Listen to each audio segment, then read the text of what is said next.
Tuhan berfirman kepada Musa, "Perintahkanlah kepada orang Israel, supaya mereka membawa kepadamu minyak zaitun tumbuk yang tulen untuk lampu, supaya lampu dapat dipasang dan tetap menyala.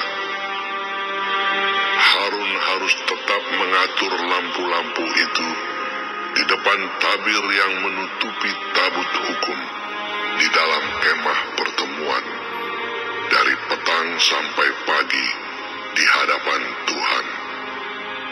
Itulah suatu ketetapan untuk selama-lamanya bagimu turun-temurun. Di atas kandil dari emas murni haruslah tetap diaturnya lampu-lampu itu di hadapan Tuhan.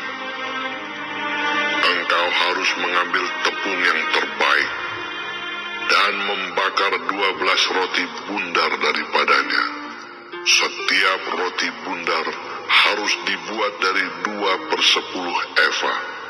Engkau harus mengaturnya menjadi 2 susun, 6 buah sesusun di atas meja dari emas murni itu di hadapan Tuhan. Engkau harus membubuh kemenyan tulen di atas tiap-tiap susun. Kemenyan itulah yang harus menjadi bagian ingat-ingatan roti itu, yakni suatu korban api-apian bagi Tuhan.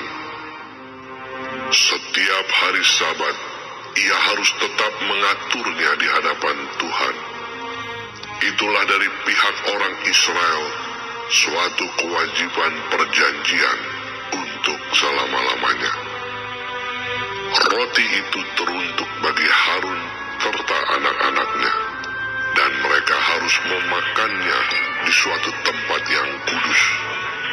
Itulah bagian maha kudus baginya dari segala korban api-apian Tuhan.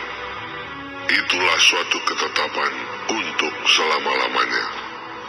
pada suatu hari datanglah seorang laki-laki, ibunya seorang Israel, sedang ayahnya seorang Mesir, di tengah-tengah perkemahan orang Israel.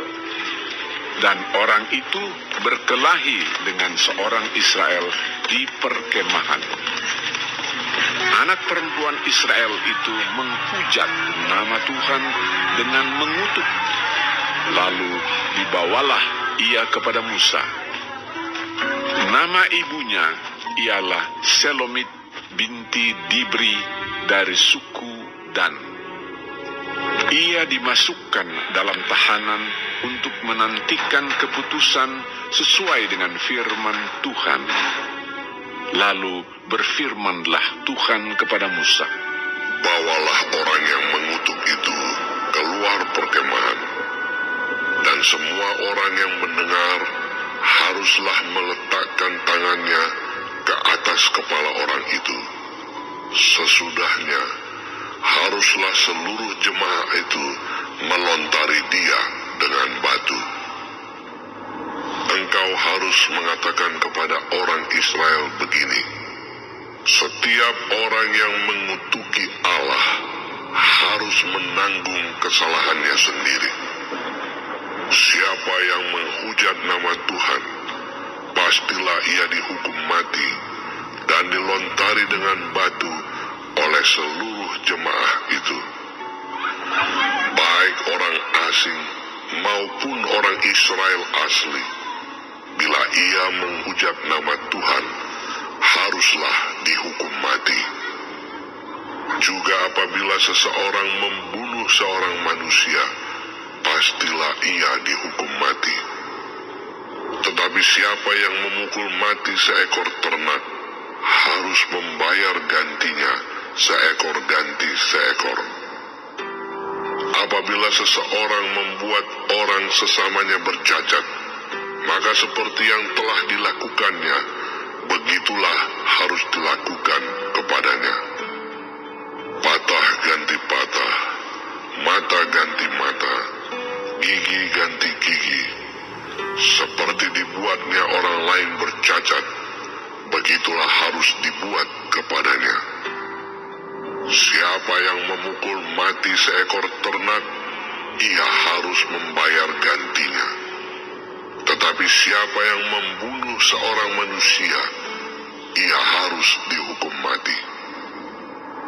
Satu hukum berlaku bagi kamu, baik bagi orang asing maupun bagi orang Israel asli, sebab Akulah Tuhan Allahmu.